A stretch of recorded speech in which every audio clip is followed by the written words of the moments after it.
And welcome back to the Huge Boob Corner. I am your host, Peter McLean, and I just want to say thank you to everybody that's been supporting the show. And if you want to keep supporting the show, make sure you like, share, and subscribe because it really helps.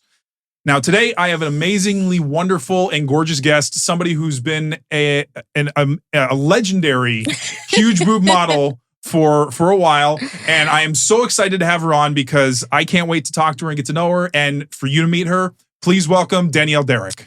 Thank you so much for having me. Thanks for coming on the show. I'm so happy that you were able to make it. Yes. So, but yeah, I mean, how often do you get up here to Vegas? I just moved out to LA from New York, so I should be out here more often. Okay. But you're from New York. I'm from New York originally, yeah. Okay, what part of New York? Well, I grew up in New Jersey, and then I lived in I lived in Manhattan for 14 years. Oh, wow, okay. And then I did a year in Brooklyn. Interesting. And Bed-Stuy.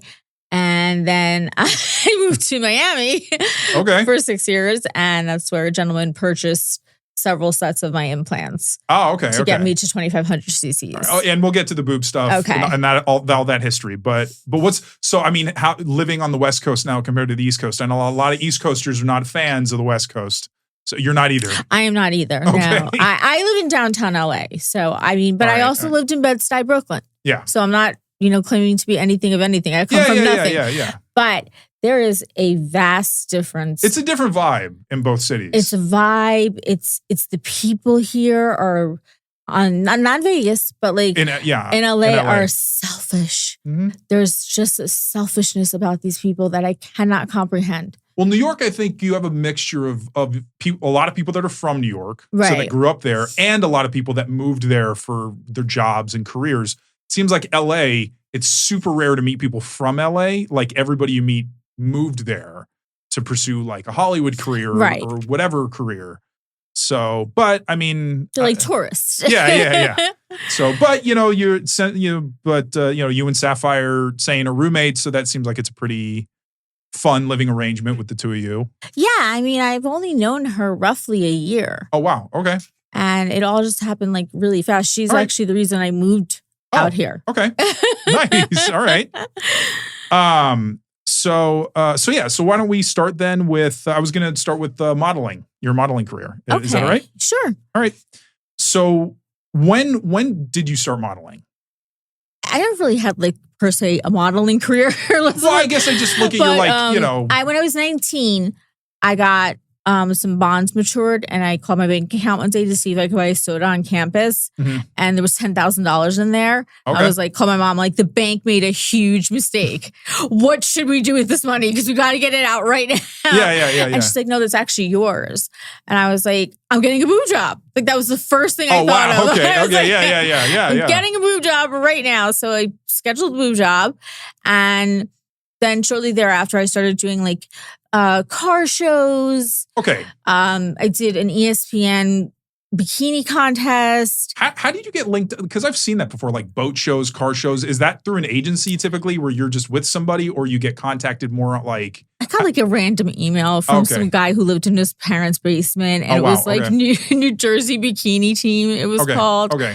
And we would just go to these different events. I mean, one time I got to work for like Orange County Choppers. I did get like big gigs, doing it. I did get to see things, but I knew nothing about cars. Nothing. Okay. Well, I mean, you're not supposed to be a spokesperson for the car though, right? Like you're not supposed to say what all the features are and everything. You're just there to get people to. So then that experience was pretty good then for the most part, or was it not very great. Good? Okay. And that's what got me my very first like adult magazine spread, like D Cup or. Yeah. Had contacted. Jen, one of those. One of those, yeah. Had contacted the manager I had, of the New Jersey Bikini Team. And he actually came with me on the shoot. Okay. And he was like, watch those fingers. Like, not to do any spreads. Don't let them make you do anything you don't want to do. Yeah. And then from there, I did all their magazines. Okay. So you started there, then you got into the adult modeling. And how, like, were you comfortable when you started doing like more nudity and stuff like that? Was it fine? I was already a stripper. Okay, so you were already in that. Okay, I was, all right. I was in the arena already. Yeah. You were already comfortable with it. Okay. I wasn't a nude stripper or anything, Just topless? No, not even topless. Really? Okay. In New like Jersey, go-go dancing. Okay. Go-go dancing. Thank you. All right. If there's booze served in New Jersey and New York, the girls have to have clothes on. Okay. That's okay. kind of the rule of thumb. Yeah. So then the idea of but because you were already so close, getting naked or topless wasn't that much of a stretch for you? No, it really wasn't at that point. I had done a bikini contest in Cancun when I was 17. Okay. With no implants. Okay. I mean, just yeah. So then what? So do you remember what your first model, like your first professional? You said was one of those magazines. Was it just kind of a simple like? Did you go to a studio? How did it work? I mean, I remember for Gent, they had an assigned studio for Gent, D-Cup. They owned like 3 of them. Okay. I feel like my first real shoot was for Score magazine. Yeah. That was like my first very real shoot, you know. And they're the only, I think they're the only ones still around from that time. Because I think, D-Cup and Gent, I think they're all gone. Yeah. So, and Score just, they keep going. Well, they changed their whole format. They like I used to go to this building with like bedrooms from the 70s and they put us in like these cheesy skits. They changed everything. They, Score did? Yeah, Score did. Because I heard they knocked down the whole building. Yeah, I heard they don't have their big studio anymore. Yeah, their big studio, like, and all the cheesy costumes and everything. And yeah. But they shot my first boy-girl scene. Yeah, I remember. And I also know that you did, there was another, I think her name was Alexia Moore. Yes. That you worked with a few times. Yeah, that you worked with a couple of times. She didn't model as much as you did. I think she did a couple, or at least at that time. I just remember you did a couple of shoots with her, at least 1 or 2 with Score. She wasn't as willing to do certain, yeah. Yeah, to go a little further. So then how long after you started doing solo stuff did you start doing boy girl? Was it pretty fast? I'd say it was pretty fast because, Score lays it out there for you and they make it sound like so easy. And trust me, that first scene, I mean, the guy wore a condom. Mm-hmm. I was like, this is porn? I could be doing this every day of my life. This is nothing. Yeah. This is. Imagine OnlyFans existing back then. I'm like, this is a cakewalk. I'm like, this is craziness. Yeah. And then once people in LA like find out that there's like new fish in the water. Yeah. You start getting like people reaching out to you. Earl Miller reached out to me from Penthouse. Mm-hmm. And I remember a gentleman in like Cincinnati put me on his website. Oh, okay. And I did not have any knowledge of this. So an agency in LA at the time, LA Direct was one of the big ones. Yeah. So they took care of it for me. Okay. And then I ended up signing with them. Okay. So then you did your first stuff with your sort of major stuff, like really breakout stuff with Score. And so who did you work with after that? Naughty America. Okay. Yeah. So, and that was back in what, like 2006? So they were still pretty new? They were very new. Very new. So like My Friend's Hot Mom and... Yeah, like all that cute stuff, the dirty teacher, my first sex teacher or something like that. This is my clitoris. Yeah, right. Yeah. I still remember all those terrible scenes. Well, like that's the thing is, so how did you feel doing script? Was it just kind of awkward? You're like, can we just get to the sex part instead of the acting part? I mean, or did you have fun with the acting role too? No, we had fun with it sometimes because it wasn't a strict script. It was more improv. Okay. Like so you could work on it. Right. It wasn't like, you have to say this, you have to say that. No, it was, here's the idea and go with it. Okay.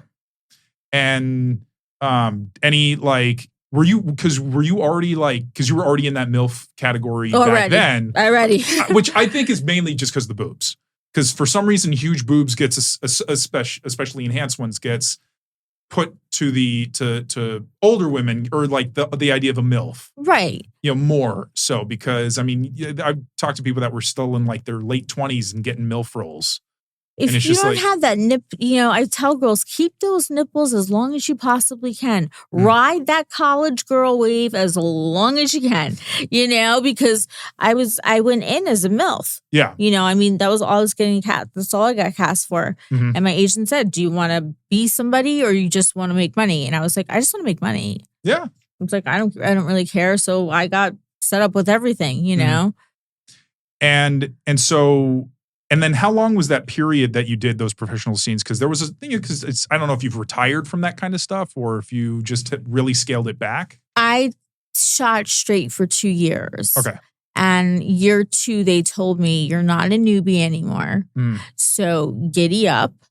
And, and back then they were allowed to slap and hit in like every scene. I was getting the shit kicked out of me. It was just rough. Damn. And one guy it was just a blowjob scene. And the one guy hit my face so hard, I fell. Oh, jeez. And, he's like, I was on set yesterday with someone so-and-so. It was much rougher and I'm sorry. Like, dude, you put every ounce of you in that slap, I keeled right over. And that's something I couldn't even imagine somebody doing now without like talking to you first and being like, are you okay with this? And because you have to be very careful. The rules now are so crazy that I feel like I came back after 10 years of not shooting. Yeah, because I saw some new stuff you did with Score some years ago. Yeah, after 10 years of not shooting, I texted or I emailed Score and I was like, can I come back and shoot? And they said, fine. Mm-hmm. So just send us the pictures, like to make sure the mug shots, the standing, the front, the sideways. Yeah. And they said, sure, come down. And I shot for them. And then from there, I signed with another agent and I did like ABNs again. And I worked for, a whole bunch of companies then. I shot for Brazzers. Yeah. And I just put myself back out there because I discovered that even though I hadn't done porn for 10 years, it was so I had just done it yesterday to most people in real life. Yeah. Well, it's funny because time just goes by and you don't realize because you're getting updates all the time. And, and then all of a sudden you're like, oh, so-and-so's back. And then it's just kind of this, and then they don't realize how long you've been gone at times. I mean, I had no social media. Mm-hmm. So I was attempting to have a normal life. And guys would ask me, why don't you have social media? I go, because I'm 33 and who cares what I'm doing on a Saturday night? Like, really? Like, who really cares what I'm doing on a Saturday night? I didn't realize half these guys knew exactly who I was when they would take me out on dates. They knew exactly who I was. Okay. So I had no idea. And it was just after I was like, I have to suffer. Every single guy said the same thing to me. Listen, you're such a great, sweet girl, but. And so it's like, all right, that's it. Yeah. You know what? If I'm going to punish for it, I'm going to get paid for it. I'm going back. Yeah. Which, that's, I don't know. I mean, there's a great debate that currently happens, whether, dating sex workers and whether or not, especially ones that retire and want to not be associated with that life anymore. And so you'll see some certain performers want, all their stuff taken down and all their stuff, which I can understand. I can appreciate them wanting that. It's unfortunate that I think that they probably can't get everything taken away off the internet. I think there's always going to be something. It's just, there's always going to be some sort of, evidence of what you did. But this idea though, that like a person who used to do sex work isn't allowed to somehow have a real life or have a real relationship or have something that isn't sex work defined, and it's weird why people, so there are some people that don't want to let you out of that, like that don't want to do that. Well, no, because nobody, like have had guys say, you're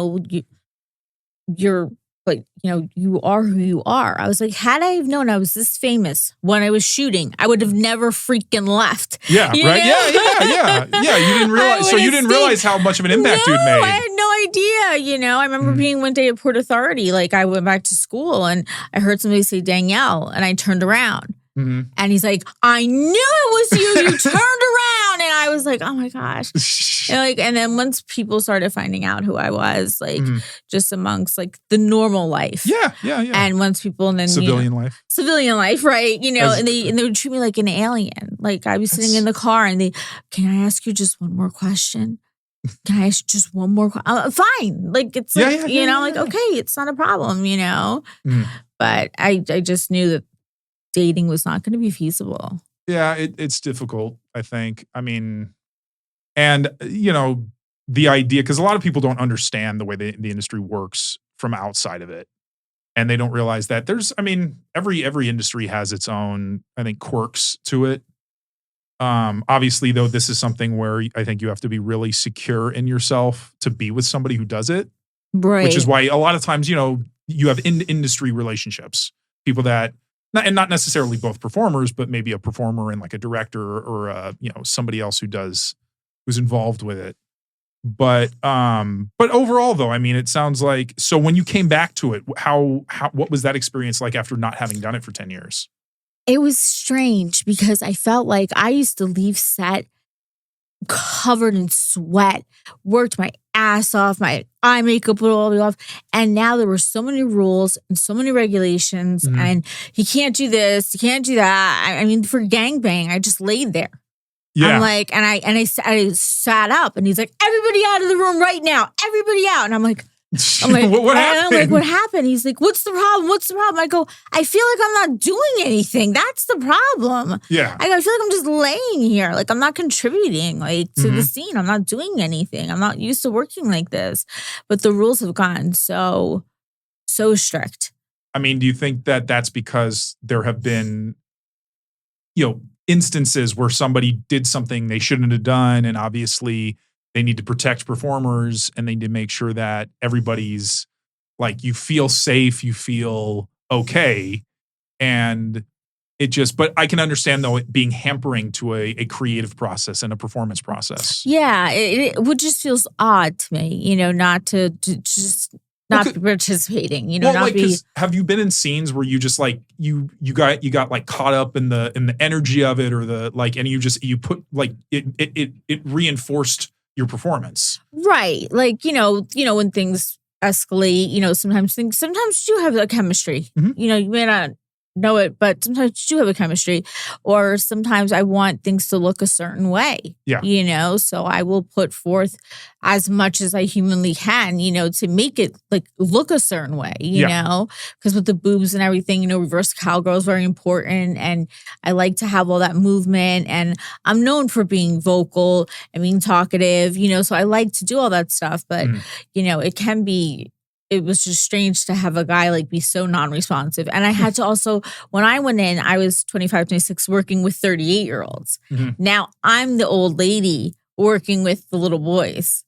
And that's weird, though. Like, it's so strange. I'm just saying, like, even in those older scenes where like the Naughty America stuff and when you first started, I still feel like the guys in those scenes were still like at least mid to late 20s, and that they didn't look like they were teenagers. Like they still. Oh no, they were like mid to late 30s, early 40s. I'm just saying though. But they had a look to them, maybe because they just. But like, again, I use him as an example though. But like someone like Johnny Sins, because he started around like the like 2006, 2007. He never looked super young. No, like he always looked like. I think if I were to look at his age back then, I'd be like, really, he's that young? He looked like he's 35 or 37. Yeah, he had that like hard look. Yeah, or something. Or, and it's just weird though. Now it's like the super young male talent, which just, I'm like. They want them to look as young as possible. And it's like 18. There was a kid he was actually in high school. He would come to set in his varsity jacket. Wow. And I remember for some reason I didn't have to do the shoot. Something happened. I was stuck in New York, and it was like January. And I was he was 18. And I was already well into my 30s, and the whole time I was like, I don't know about this one. Yeah. And I can imagine that gives you an ick factor doing it, where you're just like, he's in his Letterman jacket. Like, I don't know about this. Granted, there are 18-year-olds that can look older, but they're not meant to look older. They're meant to look as young, as their age suggests, or potentially younger. So it's but you shoot your own content though, right? For OnlyFans and stuff? Right now I do my OnlyFans content. Okay. It's so much easier in LA. Yeah. I'm sure there's a lot more there's just Kieran, will text me often, do you want to shoot? Do you want to shoot? Do you want to shoot? And I actually shot with like a real performer, Yeah. So it's so much nicer. Yes. Because, generally it's just, people who want to shoot with you but want to be POV, they'll sign the release forms. So they don't want to be seen. Yeah. So it's an awkward scene. It's different. Everything can't be POV. No. It gets boring after a while. So to work with a real professional and do a real scene, it was a lot. Yeah. I was so nervous I fell for the scene. Okay. Couldn't get my legs stop bleeding. I mean, I really just fell forward out of panic. But also when you do your own stuff though, you're not as worried about the movements and all oh, hey, if we're doing this and you're comfortable with the person, you can actually talk about what you're going to do. And you don't have to worry about somebody running in. Okay, everybody leave. Everybody get off set. Right. In that situation. Or a camera change or a problem or I didn't say the correct. Some companies are very strict with the script. Yeah. They want you to say the exact, you can't change an adverb. Everything has to be exactly verbatim, and I got yelled at. I had there's 8-9 guys standing in front of you. It's a little intimidating. And it's just me and I'm reciting something. They wanted me to say something and I really didn't want to do it. And I was really fighting with it. It's either you're going to effing do it or you're not going to do it. Okay. And I was like, okay, I'll do it. Well, so when you do your own content then, is there at least some sort of a setup, but you still do more improv with it? Or is it just straight gonzo where it's just straight gonzo? Okay. The one scene I shot with the actual professional was just very recent. And we just kind of went to it. Okay. And I even posted it. I didn't have time to get it edited, nothing. And it was very raw. Yeah. And a lot of people like that though. Yeah, apparently. I would have edited out a lot of that stuff. Yeah. Well, think about it. All you get if you have a high definition camera, what 4K, whatever you're using to shoot with, and you can just set up a static shot, just a master shot of a bed or wherever you're shooting, and then and just do everything, and that's it. Yeah, we had 2 cameras going, so we had 2 different angles going, and he knew what he was doing. Yeah, of course. But it's so interesting now how again, so you can see that transfer of when it was all studio still based, content being made. And now studio content has to compete with self-produced content. And, how do you think that has been a mostly positive thing for the industry or a negative thing? How do you feel about how it's changed? I think it's probably negative for the companies themselves, obviously. But for the girls, I think it's beneficial. Yeah. Because it's your call. It's you're picking who you want to work with. You're getting directly paid. Yes. And you can keep making money. Yeah. And I keep making money off of it. And you can discuss with them beforehand. Hey, listen. This is okay. This is not okay. Can we not do this? You can have those discussions. Whereas when you're booked for something, you're booked for something and that's it. There's no getting on set being like, no, I don't feel like doing this today. I'm sorry. Yeah. No, that's it. Yeah. And, it's not, the real professionals, they'll bang out a scene in 20, 35 minutes. Mm-hmm. That's it. Out the door. Yep. I'll be on set for 8 to 9 hours. Mm-hmm. Well, and what's also nice is making your own content. You can just do boob stuff if you wanted and just make a 5-minute clip of you, playing with your boobs or doing something with your boobs. And you can put that out there in, 5 minutes, essentially. You just shoot it, post it, and there you go. I try to explain to people though, I had help in the beginning because I was not tech savvy at all. So I had help all in the beginning. Before agencies existed, everything, I had an IT consultant. Okay. I had help.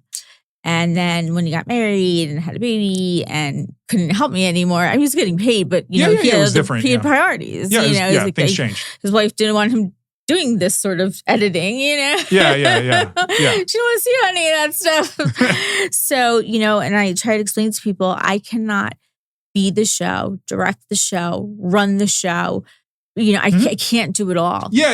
And so I do need the help of an agency now because I have over 100 unanswered mails, requests for customs, requests for this. And I'm just so overwhelmed. Yeah. And that's understandable. And, people, a lot of people want to think that it's a person has all this time to spend doing that. Like, but for depending on how popular you are, that would be your whole day. Yeah, and when would you shoot the content? And exactly. when would you do this? And when would you do that? And, the agencies hire people to do it for you. Yeah. That they do the talking and stuff. Mm-hmm. Or, they at least can formulate, okay, here are your customs. Yeah, and they can upload all the content and they can edit it and do things that I am not well versed in at all. So you can just concentrate on the performing and the promoting if you on social media and stuff like that or whatever, They said I will be so busy. They're like, you'll be so overwhelmed. Forget about doing the YouTube channel. They forget about any of that stuff. They're like, we're just going to focus on because I have like a high retention rate. Is retention? Oh, that's the right word. Like the fans have stayed with me. Okay. Yeah. Despite the fact that it hasn't been consistent. Yeah. So they're like, the loyalty. Loyalty. They're like, we really want to cater to these people specifically before we go and start marketing and doing all that crazy stuff, Huge Boob fans might be, in my mind, the most loyal fans of that world. I mean, there are people I talk to. Down. because there are people I talk to because we'll remember people from that we grew up with in the 80s and the 90s that we still love. Like they'll talk about, I wish Busty Dusty was still around. I wish that Maxie Mounds was still like all these. I hear her name all the time. Or Chelsea Charms, or these models from the late 90s, early 2000s, Crystal Guns, and we still remember them. If they were to somehow come out of retirement, like after 20 years or something, and debut, you could not imagine how happy so many boob fans would be to see them again. It's like that's how loyal they are. Like that's what's funny because in the adult industry, it seems like turnover is such a common thing, like new fresh faces. But with big boobs, I think it's different. I think in that genre, it's not as much about fresh faces are fine, but you have your ones that you love and you stick to those. Yeah, they really do. I mean, guys still miss the Score boob cruise. Yeah. And they still talk about it. Like I've had people ask me to do one. They're like, when are you going to do your own boob cruise? They're like, can you ask Score if they'll do one for? I was like, I don't think I could just ask Score to do a boob cruise again, Yeah. But they were like, dude, don't you remember Wendy Whoppers and this Lisa one? Lips and you had all these, Casey James and Minka, who's still, still around. She lives here. Yeah, she still lives up here. So anyway, though, I'd like to. I mean, obviously, we can keep going, but I want to switch it up and go into the Bimbo talk, if you'd like, because yes, Daddy, tell me more. Because when Sapphire was here, we talked a lot about that, and that was her, and she was telling us telling me and the audience that that's kind of. That is something, her persona that she's really developed as far as her focus. And whereas how modeling was almost secondary to that. Yeah, that's her shtick. Whereas that's her thing. Whereas with you, it was more like it seems more like you started modeling and then the bimbo thing just kind of evolved. Right. I didn't know I was like a bimbo anything. You're like a bimbo icon. And I really didn't know anything about this. I just like to shoot hardcore. That's what I wanted to be known for, shooting hardcore porn. That's what I was going for. Well, because you were around that time of Summer Sin, who was another one that was around that time. Right. And Claudia Kialoa, and I'm trying to think of a few others. Angel G was another one, I think, around the like mid 2000s. Who I think I'm trying to think of the people. Ava Devine was around when I was, shooting. So I just wanted to be like them. Like I wanted to be like an Ava Devine. Just to be like a really hardcore porn star, with super massive boobs. Right, with super massive boobs. So when did you like start to kind of embrace have you embraced kind of the bimbo thing? Okay, so when did you start? When did that happen? In porn, because I realized at the time I was shooting porn, every girl was like being mass produced. Mm-hmm. They were all 5'7", 120 pounds. You couldn't gain any weight. You had to stay super thin and all long blonde hair extensions. Everybody looked the same. So I was like, you know what? I can't compete with these girls. So I want to put myself in a group. Mm-hmm. So my agent had suggested I go from 800 into the thousands, and he found a doctor who would do it. Okay. And so I did it because for my career. So you start, so then, because we'll do the boob stuff specifically, but it was the boobs that got you there first. Yes, it was the boobs that got me there first. Yeah. So, and so then but you didn't identify then as a bimbo initially though, right? Like you had the huge boobs, but you just had huge boobs. I just had huge boobs. It really wasn't like the Bimbo movie. It was more the big boob movie. Yeah. You know, there wasn't like a separate genre dedicated to it the way it is now. Yeah, because bimbos are almost a separate category of big boob model. It's a totally separate category. Bimbofication, the bimbo fetish, all that stuff is totally different than when I was around. It wasn't. No. You know, you were just a bimbo. You just had super huge boobs and that's it. You were all kind of in the same category. And I was like slim and stacked, you know, like Score had more terminology for it. Yeah. And that was really their early, like, before they started to shift a little more towards natural, like all natural boobs, but the whole like super slim and super enhanced boobs were like their foundation, as it were. The founding boobs. Yeah, right. Well, yeah. So then, because how in your mind, how would you define a bimbo then? Like what does that mean to you when somebody, like, if you were to explain to somebody what is a bimbo, like how would you define it? See, now, and I don't take it as any form of an insult. I mean, you know, people may think, yeah, I had bimbo brain. And I can use it as an excuse, you know, but I just call it a blonde moment. A blonde moment, but I embrace it because I like the glamour. I like the fun stuff. I like dressing provocatively. I have my whole entire life since I'm 15. I mean, it's more troublesome now because of the size of my breast. And I live alone, you know, when I am alone and it's dangerous. So I have to be more careful now, you know. Yeah. And but I mean, it has its own following, its own group. I mean, the fetishes, and I love the surgery. I love, you know, studying all the girls' faces and, you know, the lips and that. And, you know, I love doing all these different changes and, you know, horrifying my mother in the process. And but it seems like you're still you. I'm still me. Like, I mean, granted, I don't know who you were before, but it just seems like, you know, the way that I'm you know, listening to you and seeing you now, it just seems like that who you are hasn't changed. Like your look changes, but your character doesn't. No, like I'm still like, I'm down to earth. Most guys say I'm really down to earth, you know, but like, you know, when I'm in shooting mode and it's totally different, you know, it's very different, you know, and that's just like, that's not a character I play, but that's who I like to be. You know, that's why it's hard for me to date, because how do you transition? You know, be like, who are you supposed to be? So you just end up laying there, not saying a word, nothing. You don't move, you don't do anything. You're and this girl said you did porn. You know? Right. Yeah.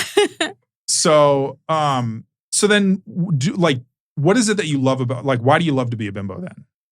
I love the attention. Okay. I do. I love the attention. I love because I'm older. You know, I'm no spring chicken. And so the fact that at this age, I'm able to garner all this attention is crazy to me. You know, I mean, I had no social media whatsoever, nothing.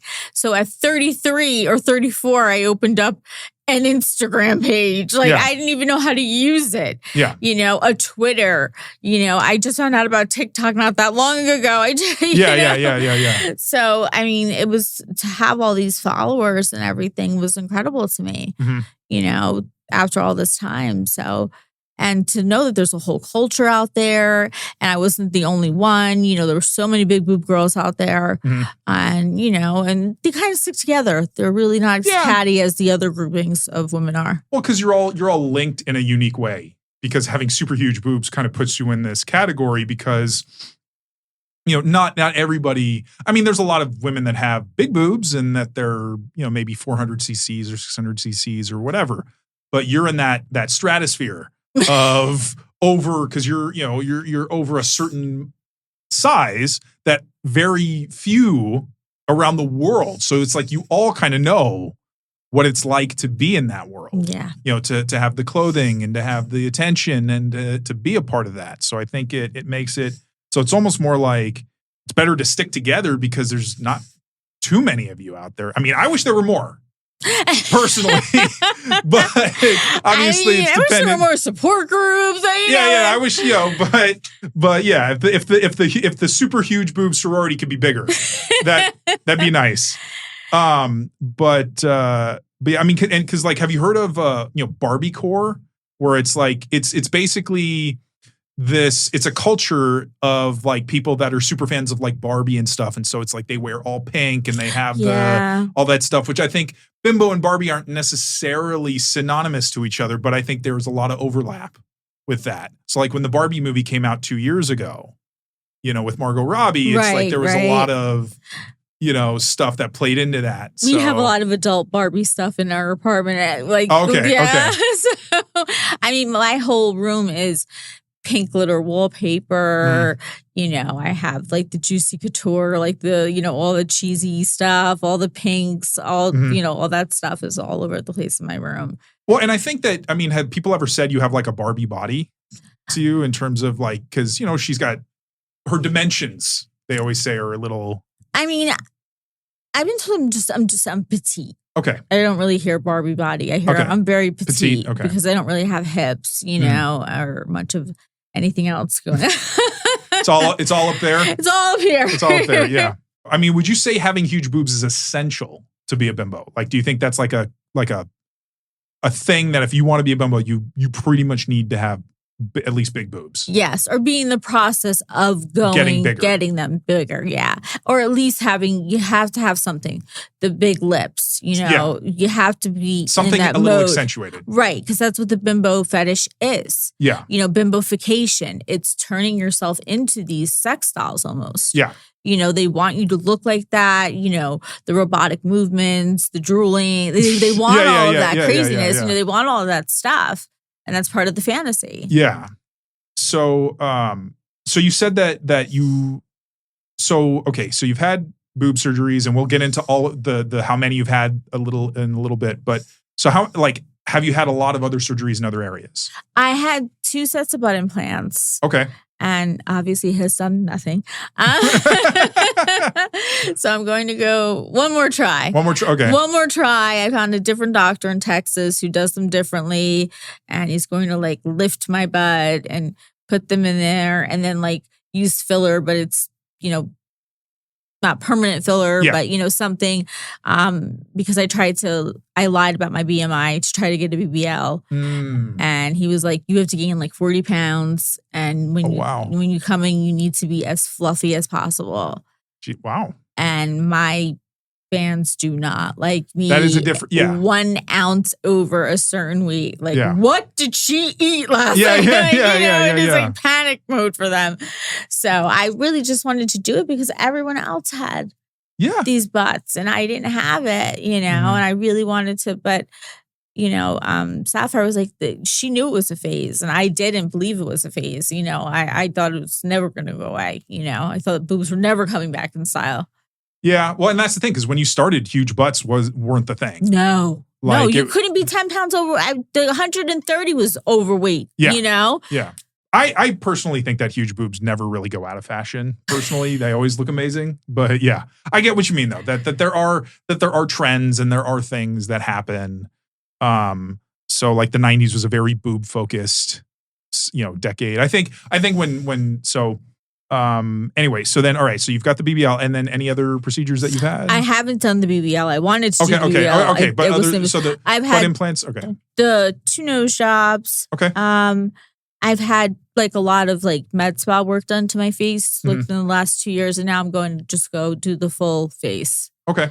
Just, because it becomes, I've been doing Botox since I'm 24. Really? Yeah. So wow. It's a lot of years of like, going back and forth. And now there's so many of these med spas, like half of them aren't trained. I had like acorn cheeks at one point. I had it dissolved. So I'd rather just go in, slap everything back on where it used to be. Okay. And call it a day, Okay. And is that something that like you have scheduled or you have it in your head of when you're going to do it? It is very difficult to find a surgeon in the States because in the United States, when you look at their work, I'm like, there's not enough of a difference. Yeah. I'm like, what did he do? What? Yeah. Where's this big difference here? This deep plain. No, but when you see the girls who go to Turkey and their eyes are swollen shut for 7 days, I know. There's something going on. I know he did his job. You know, I want to be blind for 7 days. I want to be massively swollen. I want to know you did your work, you know? They're all about these doctors that I paid $300 for a consult for a guy in El Paso, Texas. And it was like, I'm like, but don't you see, you know, it's a process or whatever. I'm like, which is the old one and which is the new one? Yeah. You know? Yeah. You're like, what am I paying for? I'm like, this is not for me. Like, this is not what I want, you know? And then and in America, a lot of, I wouldn't even attempt to go to a surgeon in New York because they'll immediately make me go to psychiatrists. Oh, yeah. That's, because here it's, I imagine they probably have a lot of stopgap measures to make it so that you don't. Body dysmorphia. And what kind of doctor would do that to a patient, because that defeats the logic of plastic surgery. Yeah. It's all about symmetry and this and that. So then they question your logic, they question your sanity, and they don't want to be tied up in with that. So. Yeah. Well, and also liability. I'm sure you might, because there might be the odd patient that doesn't like the results and might sue them for malpractice and things like that, which, you know, cover your ass medicine, unfortunately. Right. They'd like to have it on record that you were not whack job walking in the door. You know? Yeah. So the stuff you have planned then is going to be stuff you have to go to Europe to do. Yeah. Okay. I feel like that's the only way. Like Sapphire and I have been trying, and, you know, we happen to get like the one doctor who like bamboozles people. Like, like he was the one doctor who didn't speak English, and I met somebody from Turkey, and he's like, no, honey. Every doctor speaks English there. They will hustle you. The guy wanted like $20,000. And he's like, yeah, you come out for 10 days. We'll take you out. We're like, go out. We're having a freaking facelift. The guy was like, I'm going to take fat out of your body, put it in your face. 60% of it's going to go away. And then I'm going to put filler in. I'm like, oh, hell no. I'm like, buddy, I want to look like this girl, bandaged, bruised. Like, yeah. I'm like, is that what you did to her? Yeah. And, you know, he didn't speak any English. So you had this like real swarmy translator guy who's kind of like, you know, putting the moves on. I was like, no. Okay. No way. All right. And he wanted me to send the money Western Union. Oh, yeah, that's weird. That's weird. I was like, no. That's weird. I mean, I guess it's just, I guess with certain things, because again, and certain surgeries I can imagine would just be so potentially, I don't want to say evasive, but just something, you know, because like Sapphire was telling me about her ribs, like and what she did with that seems like like a massive like surgery. Like boobs, it seems like are easy at that point. Yeah, boobs are nothing, you know, but like to have like my first nose job was botched. So my second nose job was supposed to be like a little tip refinement, 45 minutes. He didn't even have a staff with him, just had the anesthesiologist. Okay. 4 hours later, you know, he said, the doctor took a spoon and scooped out the inside of my nose. Mm-hmm. He's taking pieces of plastic that aren't even measured, rebuilding ear cartilage, you know. Wow. So... But that was totally not what I expected. I expected to be like right back to work. In and out, yeah. And no, 4 hours later, I got this big thing on my head. Like, what you wanted though, because you know he did something, right? I know, at least you know you did something. You knew you did something. It's just like, but all right. Well, and I mean, are you going to hopefully be able to, are you looking at doing that like in the next year? As soon as possible. Right. You know, that's why I've been like working a lot now and just traveling a lot, you know, and contacting a lot of doctors in the process in the States, you know, going through, looking through, and then like as the consult date approaches, the virtual consult, you know, and I'm like, you know, there's just, you know, and how do you say, like, I really want you to go drastic. They're going to show you the door. Yeah. Well, I mean, did the doctors I assume the Turkish doctors have pretty good reputations then, like they do good work and that they're safe and it's not like, there's not a lot of danger with that. I mean, I've heard mixed reviews. One of the girls called, you know, the Turkish plastic surgery very aggressive, like plastic surgery versus what she had done here. Yes. Like there it was much more aggressive. Like a brow lift there was like they really tied it up tight because they know it's going to fall. Yeah. You know, whereas here they like to like keep a more natural look, you know, and I want something more drastic. No, why, you know, you're going there, I had to get a freaking visa to go there. Yeah. You know? Yeah. Might as well get it done, you know? Mm-hmm. But I want to have it, you know, they had Instagram made them take down all their ads. Okay. So it's so hard to find a doctor now. Yeah, that's unfortunate. Well, hopefully you're able to find one that you're happy with, that you feel comfortable with, and can do what you want. And I mean, I'm just curious, like I mean, what are reactions to people? Like, because obviously, I mean, when you go out, like, do you dress to accentuate like your look or is it it just depends on the situation? Depends on where I'm going. Like when I lived in San Francisco and her and I would go like walking around, like we were two idiots. Nobody bothered us at all in San Francisco. Okay. Like we tried to cover up one day and I looked down and I was like, oh my God, my boobs are out. Yeah. And she's like, I bet you anything my boobs are out. And she looks down and of course her boobs are out. Like, yeah. We didn't even realize it. Like, just no one in San Fran bothered us. Yeah. You know, and I guess because we were like inside after a certain time, but like I noticed in LA, it's you know. It's a little different. It's a little bit problematic, yeah. Which is interesting because you think LA would be totally fine with it. Yeah, it wouldn't bat an eye of something like that. Here is probably more like that. Where if you were to walk around like downtown or something or the Strip, because you see women walking around in lingerie with the showgirl look and they're all taking pictures and stuff. I've taken pictures with women's husbands before. Like, yeah, here is fine.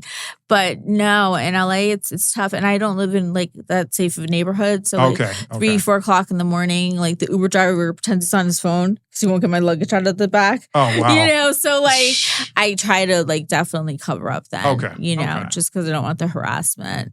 So, well, speaking and covering up then, let's segue into the boob talk specifically now.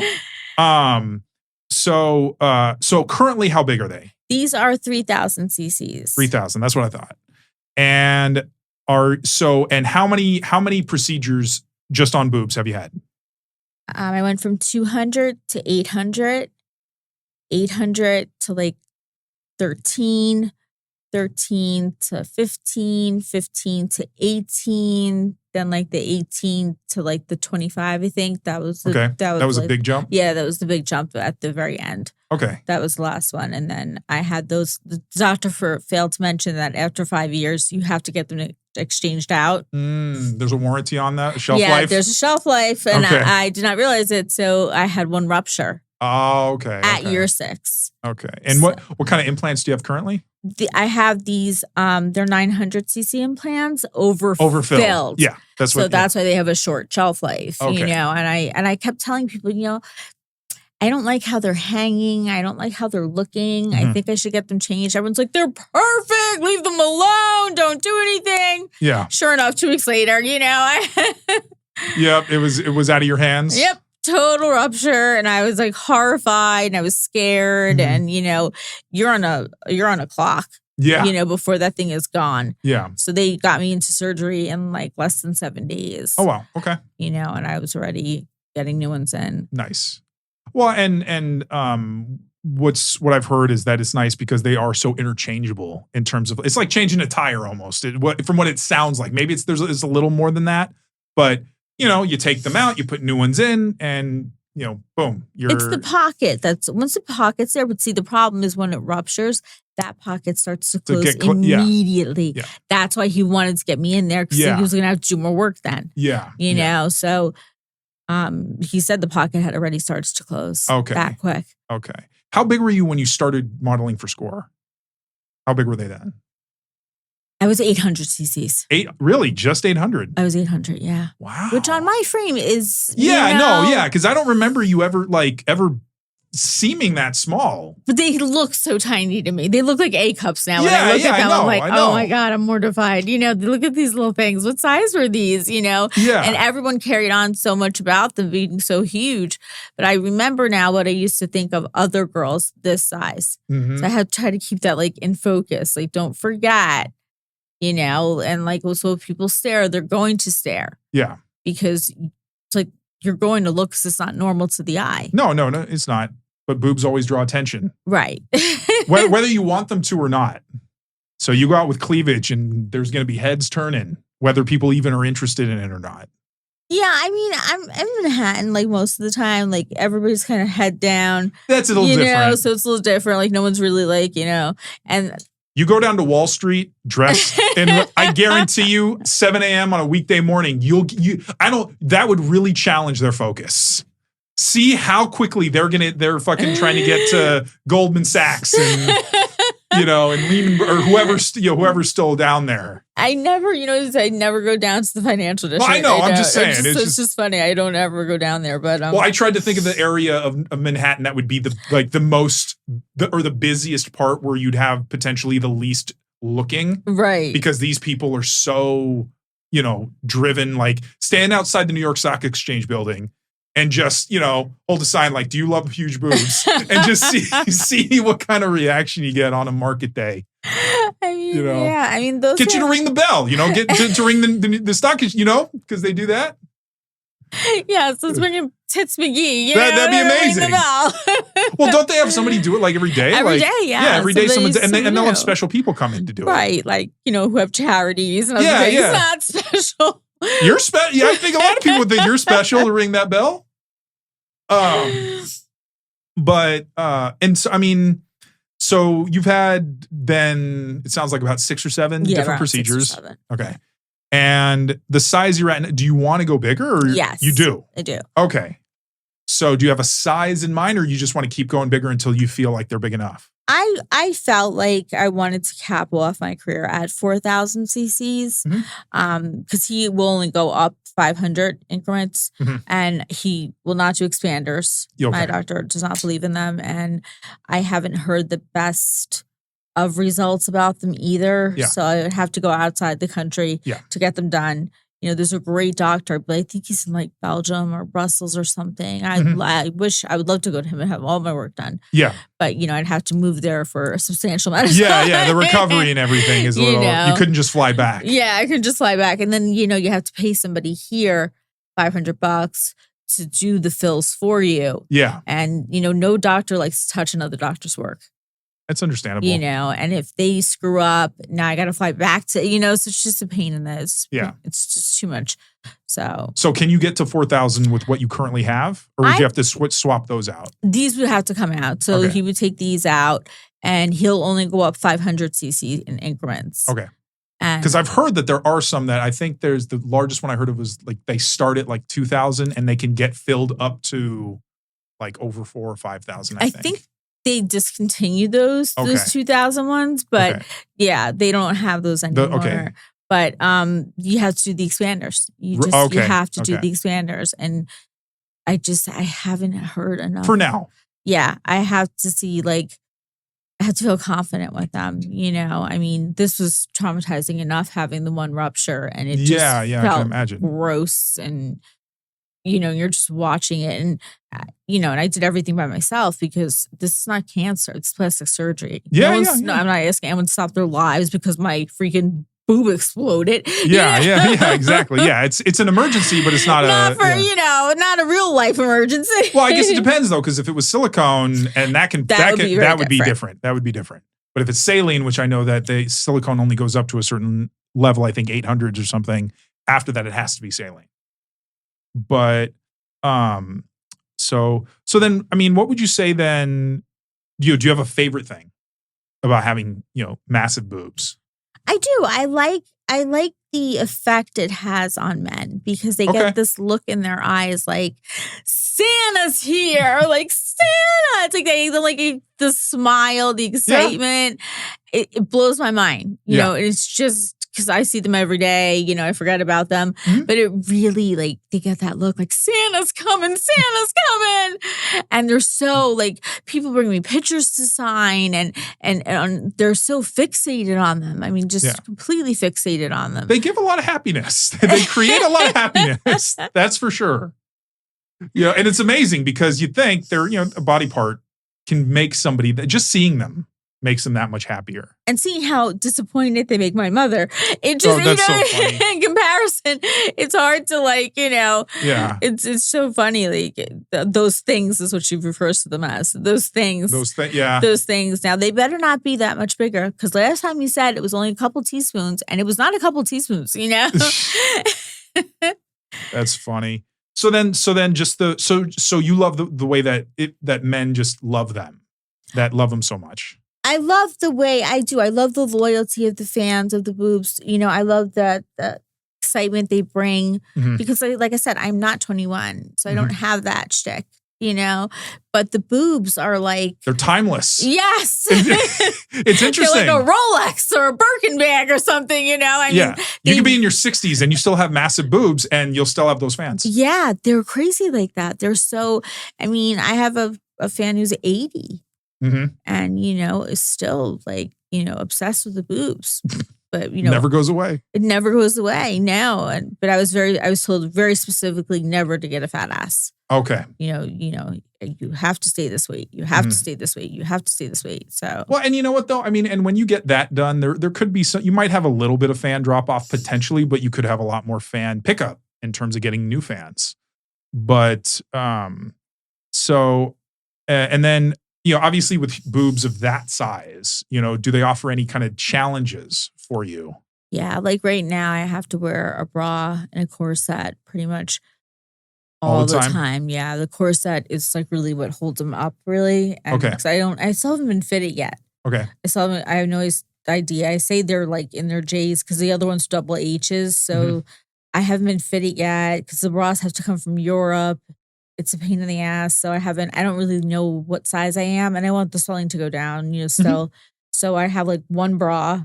Like not one bra, but one type of bra that adjusts and everything that I wear. And then I have to, because without the corset keeping them up, I will look like an osteoporosis patient. Okay. Oh, yeah. Well, because again, your frame very petite. It's different. Yeah. If you had if there was more, more body there. And the heels help too, though. Like the longer I can stay in heels, like really, yeah, like for work purposes and stuff, like it does because it forces you to keep yourself up straight. Okay. You know, left to my own devices, I will be slouching. Yeah, like trying to cover myself. Okay. You know? Okay. You know. If you were to go out somewhere, because it sounds like depending on where you are, so what would be a place that you would feel comfortable showing them? Like not like, just flashing, but just like, something that showed a good amount of cleavage. They can totally tell how big they are. Definitely not Manhattan. Yeah. That's right off the list. I guess any place in Jersey would be acceptable. Jersey people are fine with huge boobs? Jersey people are fine. Okay. Yeah. We got enough of our own problems, Yeah. Jersey people. Like you went to the shore or something like that? Yeah, like the Jersey Shore. Like I would have no problem. Seaside Heights, you're fine? Yes. And like... in San Francisco, I had no problem with that. Yeah. I mean, the way I dressed there was crazy. Like, what about like a vacation? Like if you went to like a beach resort or something like that? Oh, yeah. Like if I got to go anywhere or did anything, sure. Yeah. Absolutely. I would, have fun there because I'm never going to see these people again, True. And well, and if you're in a resort, there's also like, there's a lot of controls there. I mean, you're not just around anybody there typically. If you're in a nice resort, especially, only people that can afford to be in a nice resort are going to be there. I feel it's disrespectful in front of children. Yeah, so not Disneyland or anything. No, Disneyland, keeping them undercover. I just feel it's disrespectful. That's my own opinion. Yeah. Everybody's different. So I just live like that. I think they should be covered. Yeah. Around kids and stuff. Yeah, that makes sense. And then obviously you love huge boobs on other women. Yes, I do.